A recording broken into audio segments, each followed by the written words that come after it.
Break के बाद स्वागत है आपका सी न्यूज भारत में। खबर मैनपुरी से है, जहां जनपद के 110 विधानसभा करहल कौसमा चौराहे पर आयोजित विशाल चुनावी जनसभा को संबोधित करने पहुंचे समाजवादी पार्टी के राष्ट्रीय अध्यक्ष अखिलेश यादव ने मैनपुरी में भाजपा पर तीखा हमला करते हुए कहा, जो पढ़े लिखे नौजवान नौकरी की तैयारी कर रहे हैं, उन्हें ये सरकार नौकरी देने के बजाय उलझा कर रखे हुए है। उनके भविष्य के साथ खिलवाड़ किया जा रहा है। उन्होंने भाजपा सरकार के जनाक्रोश का हवाला देते हुए कहा, अगर प्रतिशत के हिसाब से बात करें तो 100 में से 100% ये सरकार हारने जा रही है। वहीं अखिलेश ने भाजपा के बटेंगे तो कटेंगे नारे पर टिप्पणी करते हुए कहा, ये नारा नकारात्मक है और नेगेटिविटी फैलाता है। इसे खुद भाजपा के अंदर ही लोग स्वीकार नहीं कर रहे। उत्तर प्रदेश में भाजपा के बड़े नेता भी इस नारे को सही नहीं मानते। ये गंगा जमुनी संस्कृति का देश है, जहां सभी को साथ लेकर चलने की परंपरा है। सुप्रीम कोर्ट के बुलडोजर फैसले पर उनका स्वागत करते हुए कहा, सुप्रीम कोर्ट द्वारा बुलडोजर के दुरुपयोग पर दिए फैसले पर अखिलेश यादव ने कहा, जो बुलडोजर विकास का प्रतीक हो सकता था, उसे विनाश का प्रतीक बना दिया गया। मैं सुप्रीम कोर्ट को बधाई देता हूं और कहता हूं कि उन्होंने इस गैर लोकतांत्रिक और असंवैधानिक बुलडोजर को हमेशा के लिए गैराज में खड़ा करवा दिया।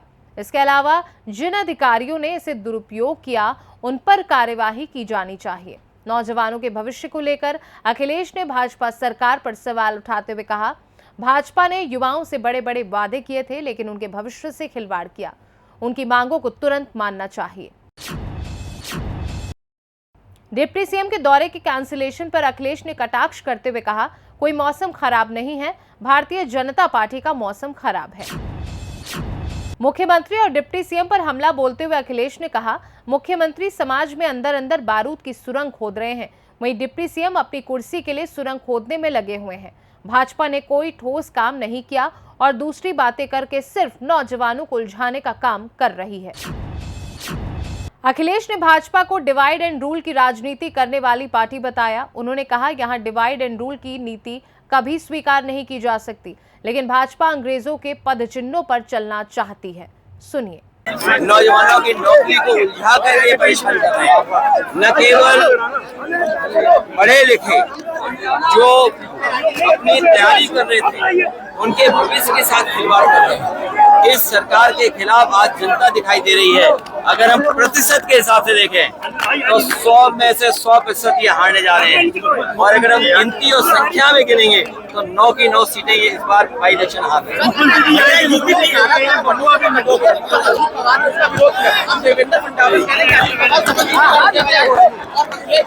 देखिए, ये जो नारा है वो नकारात्मक नारा है। ये नारा निगेटिविटी पैदा करता है। ये नारा कोई स्वीकार नहीं कर सकता। बीजेपी के खुद अंदर लोग स्वीकार नहीं कर रहे हैं। उत्तर प्रदेश में उनके सहयोगी लोग बड़े नेतृत्व में जो बैठे हैं बड़ी खुशी पर, वो तक इस नारे को स्वीकार नहीं कर रहे हैं। ये नारा नहीं चलेगा। इस देश की संस्कृति रही है मिली जुली। ये गंगा जमुनी संस्कृति का देश है। ये सबको साथ लेकर के चलने का देश है। ये सौहार्द पसंद समाज है। ये कभी भी नेगेटिव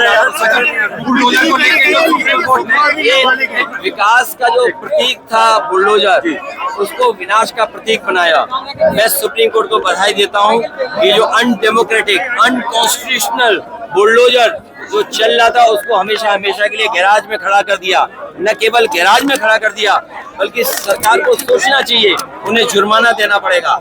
जुर्माने के साथ साथ जिन अधिकारियों ने ये कार्रवाई की है, उन अधिकारियों के खिलाफ इन्हें कार्रवाई का सामना करना चाहिए। बुलडोजर नाम से पहचाने जाने लगे थे। ये नौजवानों की बात उन्हें माननी चाहिए। उनके भविष्य के साथ ऐसी खिलवाड़ नहीं करनी चाहिए।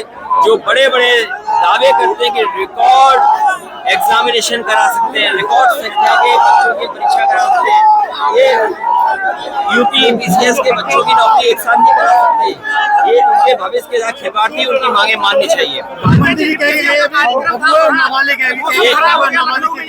कोई मौसम खराब नहीं है। भारतीय जनता पार्टी का मौसम खराब है। हमारे मुख्यमंत्री जी अंदर ही अंदर समाज में बारूद की सुरंग खोद रहे हैं। भाई डिप्टी सीएम भी अंदर ही अंदर कुर्सी तक के लिए सुरंग खोद रहे हैं। सीएम 2 बार आए थे, एक खुले बबुआ नवाले का लगभग वो देखिए, नेताजी सबसे ज्यादा खुश होंगे जब उन्हें ये पता लगा होगा कि सबसे ज्यादा सीटें जीते हैं हम लोग। लोकसभा का परिणाम, इंडिया गठबंधन की सीटें ने भारतीय जनता पार्टी की बहुमत की सरकार रोकी। इससे बड़ा नेताजी के लिए सम्मान की बात कोई नहीं हो सकती थी। ये बात योगी जी नहीं समझ सकते हैं। और जहाँ तक और उनकी भाषा है, वो उलझाना चाहते हैं, क्योंकि करेल में विकास नहीं किया। जो आधा अधूरा विकास था, जो पूरा हो जाना चाहिए था, जनता को लाभ मिलता मंडी से, यहाँ बिजली की व्यवस्था सुधारने से, यहाँ से कुछ कारखाना लग जाता जिससे नौकरी रोजगार मिलते, वो काम किए नहीं। इसीलिए उलझाना चाहते हैं और दूसरी बातें कर रहे हैं। बीजेपी जाति गणना को खतरनाक बता रही है। देखिए, भारतीय जनता पार्टी भूमाफिया है, उन्हें जमीन दिख जाए कब्जा कर लेंगे। और दुर्भाग्य है मैनपुरी का, कैसे मंत्री बने हैं जो मैनपुरी का विकास भी नहीं कर रहे हैं, और केवल इसलिए कि समाजवादी लोग किसी महापुरुष को सम्मान दे दें, सब चौराहे घेर लिए हैं। सर, अभी आपने जाति जनगणना को लेकर बीजेपी कह रही है, महाअघाड़ी में अभी देखा जा रहा है कि आंतरिक कलह शुरू हो गया। खाली सीएम योगी के बयान को लेकर दो फाड़ हो रहे हैं। एक तरफ एनसीपी है और एक दूसरी तरफ बीजेपी, दोनों एक एक्सेप्ट कर रही है, दूसरा उसको नेगेटिव बता रही है। देखिए, डिवाइड एंड रूल नारा कभी स्वीकार नहीं कर सकते यहाँ की देश की जनता, क्योंकि अंग्रेज जो चले गए उन्हीं के नारे से ये अपना नारा मिला रहे हैं। ये अंग्रेजों के विचारवंशी हैं, ये अंग्रेजों के तरह चल करके समाज को बांटना चाहते, कभी स्वीकार नहीं करेगा समाज। वहीं अखिलेश यादव की पत्नी और मैनपुरी सांसद डिंपल यादव और उनके भाई तेज प्रताप ने क्या कुछ कहा, सुनिए। हम सभी जानते हैं कि उपचुनाव होने जा रहा है करल विधानसभा का, और सबसे पहले मैं आप सबका धन्यवाद देना चाहूंगी। और धन्यवाद इस बात का कि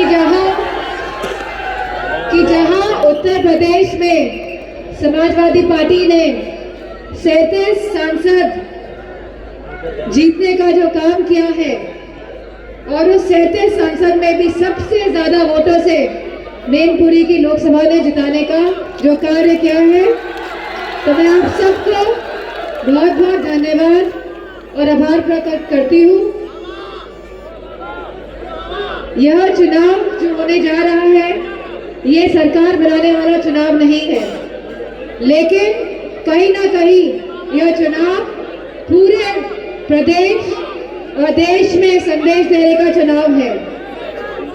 जहां पहले ये लगता था कि भारतीय जनता पार्टी को हरा नहीं सकते हैं, लेकिन 2024 के जो चुनाव हुए हैं, उससे ये बात साबित हो गई है कि समाजवादी पार्टी को हराया जा सकता है। और जितनी भी प्रशासन का प्रयोग ये लोग कर ले, लेकिन समाजवादी पार्टी भारतीय जनता पार्टी को हरा सकती है। मैं आप सबसे यही आग्रह करूंगी, क्योंकि जहां यह चुनाव खत्म होगा, वहीं पे 25 नवंबर को लोकसभा भी शुरू हो जाएगी, और कहीं ना कहीं चर्चा का विषय करल की विधानसभा रहेगा। तो जिस तरह आप सब ने एक साथ मैनपुरी से ऐतिहासिक जीत दिलाने का काम किया था, मुझे पूरा भरोसा है कि करल के सभी हमारे युवा कार्यकर्ता, सभी आदरणीय बुजुर्गजन और माताएं बहनें इस बार भी इतिहास रचने का काम करेंगे।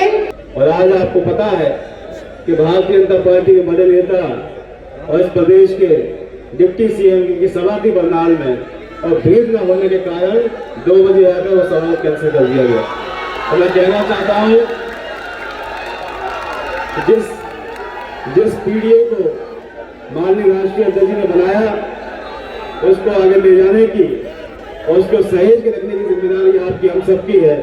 और जिस परिवार को उन्होंने बड़ा किया, उस परिवार के सदस्यों को सम्मानित करना और उनको साथ में लेकर चलने की जिम्मेदारी आपकी, हमकी है। और अगर हम लोग ये कर लेंगे तो निश्चित तौर पर इस पीढ़ी परिवार को हम लोग और बड़ा कर सकते हैं, और तभी हमारा सपना पूरा होगा 2027 में समाजवादी पार्टी की सरकार बनाने का और राष्ट्रीय अध्यक्ष जी को इस प्रदेश का मुख्यमंत्री बनाने का। तो आए हुए सभी साथियों का धन्यवाद देता हूँ। मैनपुरी से सी न्यूज संवाददाता कुलदीप दीक्षित की रिपोर्ट। फिलहाल के लिए खास रिपोर्ट में बस इतना ही। देश दुनिया की बाकी खबरों को जानने के लिए आप देखते रहिए सी न्यूज भारत।